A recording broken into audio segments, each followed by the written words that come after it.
नमस्कार दोस्तों। रीट पात्रता परीक्षा 2024 के अंदर जो होगी उसके लेवल प्रथम और लेवल द्वितीय के लिए, चाहे भाषा प्रथम हो चाहे भाषा द्वितीय हो, आप कोई सी भी लैंग्वेज लेते हो, उनके लिए हम देख रहे हैं हिंदी। दोस्तों, हिंदी व्याकरण और शिक्षण विधियों की ये क्लास रहेगी, जिसके अंदर पहले व्याकरण देखेंगे और फिर शिक्षण विधियां रहेगी। क्लास नंबर 2 है आज। क्लास नंबर 1 प्लेलिस्ट के अंदर आपको मिलेगी, जिसके अंदर हमने अध्ययन किया था। वो अध्ययन किया था दोस्तों किसका?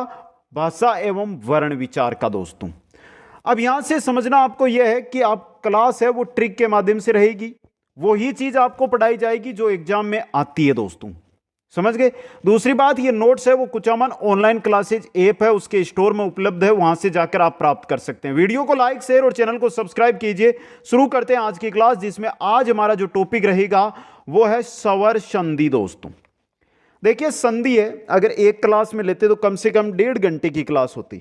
इससे अच्छा हमने क्या किया, स्वर संधि है जो संधि है इसको 3 पार्ट होते, स्वर, व्यंजन और विसर्ग, तो 3 ही क्लासें इसकी कर दी, जिससे आप भी अपने नोट्स आसानी से बना सके और पढ़ने में भी मजा आएगा। दोस्तों, तो आज जो हम पढ़ेंगे वो पढ़ेंगे सिर्फ और सिर्फ स्वर संधि।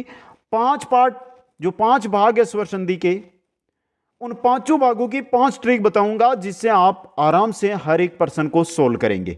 तो चलिए शुरू करते हैं आज की इस क्लास को। इसी प्रकार देखिए, जो संधि है उसकी एक एक जो आपकी स्क्रीन है उस पर एक एक संधि आएगी, एक एक ट्रिक आएगी, आराम से समझना आप। पहले हम बात कर लेते हैं संधि की। देखिए, अब मैं संधि की परिभाषा बताऊं तो ये बताइए किसको नहीं आती है संधि की परिभाषा? संधि विच्छेद किसे कहते हैं, संधि किसे कहते हैं? मेरे हिसाब से हर एक बच्चे को पता है कि संधि किसे कहते हैं। अब वो चीज एग्जाम में जो पूछी नहीं जाती है उसके बारे में अगर हम बात करेंगे तो उसका क्या नहीं होगा, मजा नहीं आएगा पढ़ने में। अब देखिए, संधि ध्वनियों के मिलन से आता है जो विकार, उसी का नाम है संधि। इसे ही तो कहते हैं ना, 2 या 2 से अधिक जब ध्वनियां मिलती है तो उनसे जो विकार उत्पन्न होता है उसको हम क्या कहते हैं? संधि कहते हैं। जो नया सार्थक शब्द होता है यही संधि है। संधि के 3 भेद होते हैं। पहला है स्वर संधि, दूसरा है व्यंजन, और तीसरा है विसर्ग संधि। दोस्तों, समझ गए? चलिए अब शुरू करते हैं हम स्वर संधि को। स्वर संधि 2 स्वरों के योग से होने वाले विकार परिवर्तन को ही स्वर संधि कहते हैं। जब 2 स्वर कितने होते हैं? कल की क्लास मिस मत करना, कल की क्लास में हमने पढ़ा था स्वर 11 होते हैं। कितने होते हैं? 11 होते हैं। ए आ ई उ ऊ ए आई ओ औ और री, ये क्या होते हैं? 11 स्वर होते हैं। दोस्तों, अब देखिए कैसे होगा। देखिए, यहां पे उदाहरण को छोड़िए, एक बार देखिए, ए प्लस ए जब मिलेगा तो जो विकार उत्पन्न होगा उसके बाद नया बनेगा आ। क्या बनेगा?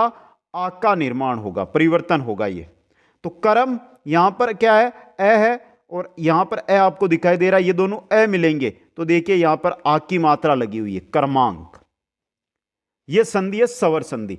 स्वर संधि में एक चीज याद रखनी है, स्वर संधि में हमेशा स्वरों का ही मिलन होगा, स्वरों का ही विच्छेद होगा। दोस्तों, स्वर संधि के 5 प्रकार होते हैं, आपको भी पता है। दृक् संधि, गुण संधि, वृद्धि संधि, यण संधि और अय्यादि संधि। ये 5 प्रकार की होती है आपकी स्वर संधि। संधि 3 प्रकार की और स्वर संधि आपकी 5 प्रकार की। अब देखिए, आपकी क्लास है जो अब शुरू हो रही है। पहला प्रकार दृक् संधि आपकी स्क्रीन पे है। दोस्तों, अब यहां पर ज्यादा उदाहरण में लेकर नहीं आया हूं, एक दो उदाहरण रखूंगा जिससे क्लास है वो मजा आए पढ़ने के अंदर। दृक् संधि देखिए, 2 समान हरिस्व हो सकते हैं अथवा दीर्घ स्वरों के मिलन पर समान स्वर दीर्घ हो जाता है। कहने का मतलब 2 समान, जैसे यहां पर ए और ए मिलेंगे, ए और ए मिलेंगे तो ये 2 समान स्वर है ना, ये दीर्घ हो जाएंगे। तो ए का दीर्घ क्या होता है? आ होता है। समझ गए आप? यहां पर इसी प्रकार अगर मैं बात करता हूं, जैसे यहां पे ऊ और ऊ मिलेंगे तो दीर्घ हो जाएंगे। अब इसके अंदर ए प्लस आ भी आ सकता है, आ प्लस ए भी आ सकता है, आ प्लस आ भी आ सकता है। समझे आप? यहां पे ये होती है आपकी दीर्घ संधि। ट्रिक देखिए, संधि युक्त पद में संधि वाले स्थान पर दीर्घ यानी बड़ी मात्रा होती है। जैसे यहां पर देखिए, समझ में आया? यहां पर देखिए, 1-2 शब्द और लिख दूं मैं। यहां पे देखिए, जैसे कि मैं और आपको यहाँ पे शब्द लिखता हूँ नए, तो ऊ का नहीं है यहाँ पे, तो ये रहा मधुरमी। तो यहाँ पे जो संधि हुई है वो यहाँ पर हुई है, जो उ की है ना वो दीर्घ उ की मात्रा आपको यहाँ पर दिखाई दे रही है। समझे आप? यहाँ पे ये होती है। तो देखिए आपको सिर्फ और सिर्फ इतनी बड़ी संधि लिखी है मैंने, इसमें से जो ट्रिक वाली लाइन है ये याद रखनी है। ट्रिक वाली लाइन, संधि युक्त पद में संधि वाले स्थान पर दीर्घ यानी बड़ी मात्रा आपको दिखाई देगी। आक की दिखाई दे सकती है, ई की दिखाई दे सकती है, ऊ की दिखाई दे सकती है और री की दिखाई दे सकती है। दोस्तों समझ गए आप? यहां से यह होती है दीर्घ संधि। जैसे अस्त प्लस अंचल, यहां पर ए और यहां पर ए प्लस ए क्या हो जा? आ होगा। और देखिए ये जो आ है आपका तय के साथ जुड़ेगा तो अस्तांचल। प्र प्लस आन, प्र प्लस आन, यहां पर भी ए और आद में है आ, ए प्लस आ हो जाएगा। ये देखिए ए प्लस आ तो प्राण। अब प्राण है, अंत में न का हण होता है। यह एक तरीका है जिसके बारे में हम आगे पढ़ेंगे दोस्तों। क्या पढ़ेंगे आगे? जो अलग नियम आएंगे, संधि के 5 प्रकार है, इसके अलावा कुछ 4-5 नियम है, वहां पर आ जाएगी यह चीज आपको। तो यह है आपकी दीर्घ संधि। जो साथी नोट्स बना रहे हैं स्क्रीनशॉट ले लो आगे, फिर आगे चलते हैं नेक्स्ट क्लास की ओर, अगली क्लास की ओर चलते हैं। फिर एक एक चीज समझते हुए आगे बढ़ना है हमें। हर एक चीज आपके लिए बहुत ही इंपॉर्टेंट यहां से रहेगी दोस्तों। चलिए आगे चलते हैं नेक्स्ट संधि की ओर। तो दीर्घ संधि के बाद हमारी 2 नंबर पे आती है गुण संधि। कौन सी है? गुण संधि। देखिए 2 असमान स्वरों के मिलने पर दोनों नए यानी तीसरे स्वर में बदल जाते हैं। जब 2 असमान, जैसे देखिए एक के बाद में अगर ई आए तो दोनों असमान है, और तीसरा जो बन रहा है वो तीसरा ही बन रहा है, जो उत्तर आ रहा है वो तीसरा बन रहा है। एक के बाद अगर ऊ आए तो पहला दूसरा और जो बन रहा है तीसरा वो अलग है। एक के बाद अगर री आए तो पहला और दूसरा, लेकिन तीसरा अलग ही बन रहा है, यानी तीनों अलग अलग। तो देखिए 2 असमान स्वर मिल रहे हैं, ये असमान है और ये भी असमान है। मिलने पर जो दोनों नए यानी तीसरे स्वर में बदलते हैं, ये तीसरा रहा आपका, नए स्वर में बदल जाते हैं दोस्तों। समझे? अब ट्रिक क्या है इसकी? बहुत सिंपल है, याद रह जाएगी आपको, 3 बार याद करोगे ना तो। ये देखिए ये ट्रिक है, इसको पढ़ लो आप। ट्रिक, संधि युक्त पद में ए और ओ की मात्रा होती है। देखिए यहां पे एक की, ओ की दिखाई दे रही है मात्रा, एक की और ओ की। इसके अलावा रिका नहीं है तो यहां पे लिख देता हूं उदाहरण, देवर्षि। तो यहां पर देखिए, यहां पर ए और र, अर की ये तो आधा रह तो ऊपर लगा हुआ है और वह के अंदर ए है तो देवर्षि। यानी कि जहां पर संधि युक्त पद होगा वहां पर ए, ओ और अर की आपको मात्रा दिखाई देगी, आवाज आएगी आपके मन में जब बोलोगे तब। ए और आ स्वरों के बाद हर्स्व और दीर्घ ई, ऊ, री स्वर आए तो संधि करते समय इनके स्थान पर क्रमशः, यानी कि जब ई आए तो ए, ऊ आए तो ओ और री आए तो अर का आदेश होता है दोस्तों। चलिए अब इसको समझिए। जैसे देखिए ए या आ के बाद में ई या ई आएगी तो ए हो जाएगा, ए या आ के बाद में ऊ या ऊ आएगा तो ओ हो जाएगा, ए या आ के बाद में री आएगी तो अर हो जाएगा। पहचान आपको यह याद रखनी है कि जैसे उप प्लस इंदर, यहां पे ए है और बाद में ई आ रहा है तो ए के बाद ई तो ध्वनि किसकी होगी? एक की। ये देखिए यहां पे उपेंद्र, एक की, यहां पे पे की मात्रा लगी हुई है ना, एक की, तो उपेंद्र। ये पहचान होती है, ये ट्रिक होती है। जैसे सीधा उदाहरण दे दिया कि नतोदर में कौन सी संधि है, तो अगर आपने ये ट्रिक याद है कि जहां पर संधि हो रही है वो ये हो रही है तो, और ओ की मात्रा किस में आती है? गुण संधि में आती है, तो आप देखते ही बता दोगे। नत प्लस उदर, एक के बाद में क्या आ रहा है? ऊ आ रहा है, एक के बाद में ऊ आ रहा है ओ, तो क्या होगा? इन दोनों के मिलने से ओ का विकार उत्पन्न होगा और ये रहा नतोदर। यह है आपकी गुण संधि दोस्तों। चलिए जो स्क्रीनशॉट ले रहे हैं, जो नोट्स बना रहे हैं, और ये बोलता हूं कि शायद ही ऐसे नोट्स आपको कहीं, कोई किताब, कोई क्लास, ऑफलाइन क्लास कहीं नहीं मिलेंगे दोस्तों। चलिए नेक्स्ट में, तो हमने देख लिया यहां पर दीर्घ और गुण संधि। तीसरी जो हमारी आती है वो आती है वृद्धि संधि। बहुत सिंपल है, देखते ही इसकी तो पहचान कर लोगे आप।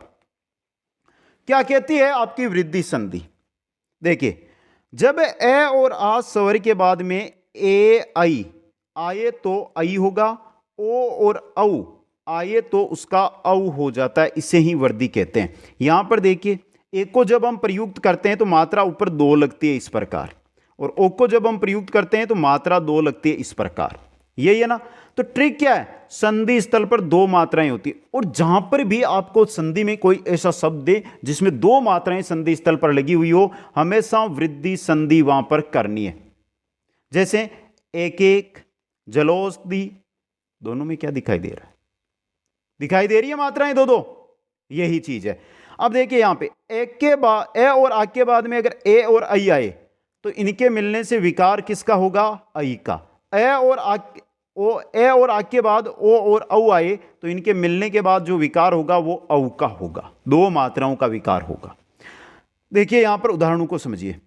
एक यानी कि यहां क के अंदर ए है और एक के बाद में ए आ रहा है, एक के बाद में ए आ रहा है, तो देखिए एक के बाद में ए मिल रहा है तो आई बन रहा है, एक एक, दो मात्राएं दिखाई दे रही है। जल प्लस औषधि, ल के अंदर ए है और बाद में यहां पे ओ आ रहा है, दोनों मिलेंगे ए प्लस आपका औ, तो औ का आदेश होगा, जलौषधि बन गया। यह है आपकी वृद्धि संधि। याद यह रखना है आपको ट्रिक, संधि स्थल पर दो मात्राएं होती है, संधि स्थल पर दो मात्राएं होती है। चलो इसको जो साथी नोट्स बना रहे हैं स्क्रीनशॉट ले लो, फिर चौथी संधि की ओर। दीर्घ गुण और वृद्धि, दीर्घ गुण वृद्धि हो गई, दीर्घ गुण और वृद्धि हो गई, समझ गए।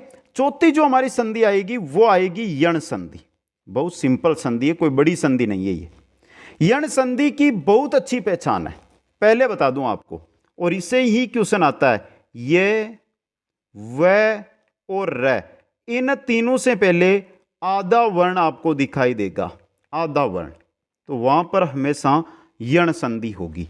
जैसे ये से पहले आधा द दिया हुआ है, वैसे पहले आधा न दिया हुआ है, तो आप पहचान तो सकते हो यण संधि को आराम से। चलो यहां पे र है, र का नहीं लिखा मैंने, मात्रा ज्ञा, तो देखिए यहां पे र से पहले आधा त है, इस प्रकार लिख सकते हो आप इसको, मात्रा ज्ञा, समझ गए, यह पहचान है। चलो इसके बारे में पढ़ते हैं। यदि ई उ री के बाद कोई असमान स्वर आए तो ई उ री के स्थान पर कर्मश है, ई के स्थान पर ये, उ के स्थान पे व और री के स्थान पे र आदेश हो जाता है। ई उ और री के बाद में इनसे मिलता जुलता ना आए, समान आएंगे तो कौन सी हो जाएगी हमारी, दीर्घ हो जाएगी।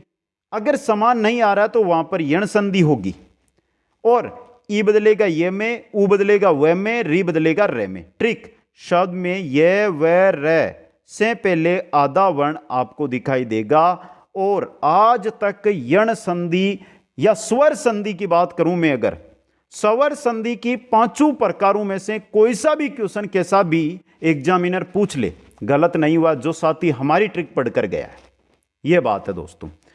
अब देखिए, ई और ई के बाद में असमान स्वर आएगा तो ये, उ और उ के बाद असमान स्वर आएगा तो वह, री के बाद असमान स्वर आएगा तो र होगा। जैसे अधि प्लस अक्स, यहां पर क्या है, ई है, ये देखिए ई है, और आगे है ए, तो असमान हो गए दोनों, तो ई किस में बदलेगा, ये में, तो ए का ए, ई बदल गया आपका ई, जो यहां पर ई है वो किस में बदलेगा, ये में, देख का तो दे आ गया यहां पे, और ई बदल गया किस में आपका, ये में, और ये के साथ ये ए जुड़ गया तो बन गया पूरा ये, और आ गया अक्ष, तो अध्यक्ष बन गया।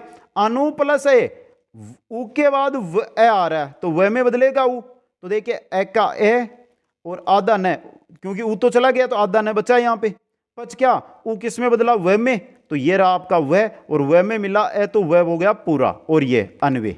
ये संधि आपकी 4 नंबर की संधि, कौन सी संधि, यण संधि। कौन सी संधि, यण संधि। तो पहली जो संधि हमने दीर्घ पढ़ी थी, देखिए एक बार रिवीजन करिए। दीर्घ के में हमें याद क्या रखना है, बड़ी मात्रा, बड़ी मात्रा। दीर्घ में क्या थी, बड़ी मात्रा, दीर्घ मात्रा, यानी कि आ ई उ ये थी। दूसरी जो हमने संधि पढ़ी थी वो थी गुण संधि। गुण संधि की ट्रिक क्या कह रही थी, संधि स्थल पर, संधि स्थल पर आपको क्या दिखाई देगी? ए और ओ की मात्रा, यानी कि ऊपर एक मात्रा दिखाई देगी। तीसरी जो हमने संधि पढ़ी थी वो पढ़ी थी वृद्धि संधि। कौन सी पढ़ी थी? वृद्धि संधि। और वृद्धि संधि क्या कहती है? जो संधि स्थल है, संधि स्थल है, वहां पर दो मात्राएं होगी। क्या होगी? दो मात्राएं होगी दोस्तों, जैसे इस प्रकार या इस प्रकार, ये दो मात्राएं आपको दिखाई देगी। और चौथी है यह वह और रे, संधि स्थल पर यह वह रे से पहले आधा वर्ण दिखाई देगा। अब चलिए पांचवें की ओर। स्क्रीनशॉट जिन साथियों ने नहीं लिया ले लीजिए एक बार। आगे चलिए पांचवी संधि की ओर। पांचवी स्वर संधि है वो है हमारी अयादी स्वर संधि। अच्छी संधि, इंपॉर्टेंट संधि। क्वेश्चन भी एग्जाम में यहीं से लगभग देखने को भी मिलता है, तो इंपॉर्टेंट संधि भी है दोस्तों। जब ए आई ओ औ के बाद असमान स्वर आए तो संधि करते समय क्रमशः ए बदलेगा आई में, आई बदलेगी आई में, ओ बदलेगा औ में और औ बदलेगा आउ में। यानी कि संधि युक्त पद का बार बार उच्चारण करने पर आई, आई, औ, आउ की ध्वनि प्राप्त होती है। जैसे पढ़िए चयन, चयन, चयन, यानी कि बीच में आपको आई की ध्वनि सुनाई दे रही है। पवन, पौ, यानी कि यहाँ पे आप बार बार पढ़ोगे तो औ की ध्वनि सुनाई दे रही है। ये एक ट्रिक होती है, समझिए आप यहाँ पे। और जो ये आपको बीच के अंदर ये और वह ये दिखाई देना, जहां पर भी उनको 3-4 बार पढ़ लेना, अपने आप आपको पता चल जाएगा कि अयादी संधि है। अब ये संधि कहती क्या है, कैसे होती है? देखिए, एक के बाद असमान स्वर आता है, एक के बाद असमान स्वर आता है तो आपका जो ए है ना, ये किस में बदल जाता है? यह बदल जाता है आई में। बाकी यथावत का यथावत रहेगा, बाकी यथावत रहेगा दोस्तों। आई के बाद असमान स्वर आएगा तो जो आई है आपका ये आई में बदल जाएगा। ओ के बाद असमान स्वर आएगा तो ओ औ में बदल जाएगा, और औ के बाद असमान स्वर आएगा तो ओ आव में बदल जाएगा। समझे आप? अब चलिए, यह चीज तो आपने देख ली, शायद आपको समझ में भी आ गई कि हम क्या कहना चाहते हैं। लेकिन इंपॉर्टेंट है उदाहरण समझना। उदाहरण समझोगे तभी आपको संधि है वो समझ में आएगी दोस्तों। तो उदाहरण क्या कह रहा उसको देखिए एक बार। चे प्लस अन, यहां पे क्या है? यहां पे क्या है? ए है, और आगे ए आ रहा है, मतलब असमान स्वर आ रहे हैं। क्या आ रहे हैं? असमान स्वर आ रहे हैं। तो ए किस में बदलेगा? आई में। ए किस में बदलेगा? आई में बदलेगा। यहां पे हलंत नहीं लगाया, हलंत लगाना जरूरी है दोस्तों। ए किस में बदलेगा? आई में बदलेगा दोस्तों। आ गया समझ में? अब देखिए, च का च, ये आप मैंने लिख दिया च। अब जो ऊपर ये मात्रा थी ये बदल गई आई में, तो च में से आधा च था, जैसे इसमें ये आके अ मिलेगा तो ये पूरा का पूरा च हो गया यहां पे। फिर ये का ये बचा क्या है? ए है, जो आपका ये में मिल गया, और न लिख दो, ये चयन बन गया। इसी प्रकार दूसरा देखिए, पो प्लस अन, ओ के बाद ए आ रहा है तो औ में आदेश होगा। अब देखिए यहां पे बचा आपका प, हलंत वाला, इसके अंदर ये आकर मिलेगा तो ये पूरा प हो गया। फिर वह का वह है अभी आधा, लेकिन यह ए आकर मिलेगा इसके अंदर तो वह पूरा हो जाएगा, और बचा न तो यह पवन। यह देखिए पवन, यह है आपकी पांचवी संधि, अयादी संधि। कैसी लगी ये 5 संधियां? अभी रुकिए, स्वर संधि के 4 अन्य रूप है वो पढ़ेंगे, जहां से एग्जाम में क्वेश्चन आएंगे आपके, वो ही महत्वपूर्ण है। तो ये 5 संधि मैंने बता दी। एक बार फिर मैं अंत के अंदर वापस इनका रिवीजन आपको करवा दूंगा, ट्रिक बता दूंगा वापस। चलिए दोस्तों, अब देखिए स्वर संधि के अन्य रूप। लगभग ये स्वर संधि के अन्य रूप है 4 रूप है जिनको हमें पढ़ना जरूरी है दोस्तों। पहला देखिए, पहले शब्द के अंतिम स्वर का लोप। पहले शब्द के अंतिम स्वर का लोप। संस्कृत के कुछ शब्दों में पहले शब्द के अंतिम स्वर वर्ण का लोप हो जाता है। उदाहरण कैसे होता है देखना, समझना। देखिए यहां पे लिखा हुआ है अप प्लस अंग, और जो इससे दोनों के मिलन से जो शब्द बना है वो बना है अपंग। यहां पे अ भी आ गया, प भी आ गया, और ये ऊपर जो बिंदु लगा हुआ है ना ये भी आ गया। देखिए ये अपंग, और ये ग भी आ गया, लेकिन ये अ है ना ये गायब हो गया। अब यहां पर भी अ है और यहां पर भी अ है, तो अ होना अपांग होना था, लेकिन ये संस्कृत के शब्द है, ये अपांग नहीं होगा, अपंग ही होगा, और अपंग किसी अंग से रहित को अपंग कहते हैं दोस्तों। इसी प्रकार कुल प्लस अट्टा, तो यहां पे देखिए कुलाटा होना चाहिए था लेकिन कुलटा हो रहा है, यानी ए ना, ये इसका लोप हो गया यहां पे। ये तरीका याद रखना है। इसके अलावा और भी मैं लिख दूं यहां पर आपको, सार प्लस अंग, क्या होगा इसका, कमेंट करो आप। सार प्लस अंग का क्या होगा, सारंग। क्या होगा, सारंग। ये रहा सारंग। और बताऊं, एक आप चीज पढ़ते हो ना, पतंजलि, पतंजलि, इसका होता है पतत प्लस अंजलि। क्या होता है, अंजलि। यहां पर देखिए आप, पतंजलि हम पढ़ते हैं तो यहां पर इस तय का लोप होगा, पतंजलि, ये बन गया पतय, ये मात्रा इसमें मिलेगी, तो ये तय ना ता नहीं बनेगा, जहां पर ये लोप हो रहा ता नहीं बनेगा, ये तय ना, ये एक ही मात्रा ही रहेगी यहां पे, और ये बिंदु ऊपर लग जाएगा और जली, पतंजलि। समझे। इसके अलावा एक है हमारा जो देखिए सिम प्लस अंत, सिम प्लस अंत, इसका क्या होगा, सीमंत। ये सिम, ये बिंदु चंद्र बिंदु, बिंदु चंद्र, और ये तय, यहां पे एक का लोप हो गया, सीमंत, सिर की मांग को कहते हैं सीमंत, समझे आप, और एक का लोप हो रहा है। यह पहला रूप था। चलिए दूसरा रूप में चलते हैं। दूसरा रूप है वो भी इंपॉर्टेंट है, शब्द के प्रथम स्वर वर्ण में परिवर्तन, जो हमने पहले पढ़ा था ना, वो यहां पर आएगा आपका। समझिए, संस्कृत में शब्द ए, ई, इक, आई, आयन, ये आदि प्रत्यय लगने पर उस शब्द के प्रथम स्वर में परिवर्तन हो जाता है। जैसे देखिए, एक तो ए, ई, इक, आई, आयन, ये प्रत्यय और ये प्रत्यय लगते हैं, तब ये परिवर्तन होता है। तो कैसे होगा ये परिवर्तन, देखिए यहां पे गंगा प्लस ए, तो यहां पे देखिए ग ना, एक की मात्रा है यहां पे, लेकिन यहां पे देखिए गा हो गया, बाकी विग्रह वो का वो हो रहा है, गांगे बन रहा है लेकिन विग्रह सही है, लेकिन जो ग है ये गा हो गया। दंपति, द से दाम, दा हो गया, और दाम्पत्य यहां पर आपकी कौन सी संधि है बताओ, यण संधि है यहां पे, समझ गए ये चीज। इसी प्रकार अगर ई, ए है, इनका ए में परिवर्तन होता है। कैसे होता है, ईश्वर प्लस ये, ईश्वर है, एक का तो आ बन रहा है यहां पे, तो अब देखिए ई ए, ये आई में बदलेंगे, ई है आपकी, आगे आपके ये लग गया है वर्ते, तो ए, ई, इक, आई, आई, आइन, और ये प्रत्यय लगते हैं, तो ई बदल गया ये में, ऐश्वर्य बन गया, एक प्लस ये, तो ए है आपका, ये बन गया आई, एक की। समझे। चलिए आगे दोस्तों, इसके और अभी रूप, दो रूप और बच्चे हुए, इसके स्क्रीनशॉट सभी साथी लेते रहिए, क्योंकि लंबी क्लास होती है, थोड़ी मैं स्पीड से बोल देता हूं, इसलिए जो भी साथी स्क्रीनशॉट लेना चाहते हैं स्क्रीनशॉट जरूर ले लें एक बार। चलिए नेक्स्ट में देखते हैं हम यहां पे उ, ओ का औ में परिवर्तन। देखिए उ है नहीं यहां पे, और इक लगा है, तो उ का हो जाएगा ओ, बाकी सेम का सेम संधि काम करेगी।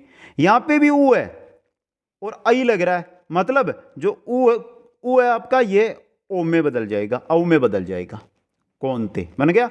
री का रे में परिवर्तन, देखिए गृहस्थी, यहां पे री है लेकिन ये प्रत्यय लग रहा है, तो ये किस में बदलेगा, जो री आपका रे में, ये देखिए गहरेस्ते, प्री, और ये तो ये देखिए पार्थक्य। आ गया समझ में। अब देखिए यहां पे आपका क्वेश्चन अच्छा बनेगा, शायद समझ में नहीं आएगा कि सर आपने यहां पर तो री बताया था लेकिन आपने तो यहां पर गा कर दिया है, आपको तो रे करना था। अरे रे तो करूंगा, लेकिन जो यहां पे रे हुआ है ये आगे जाएगा प्रत्यय लगते ही, तो एक का आ नहीं हो रहा है कि पहला ही नियम था ना इसका, वो नियम लागू हो गया इसके साथ। आ गया समझ में।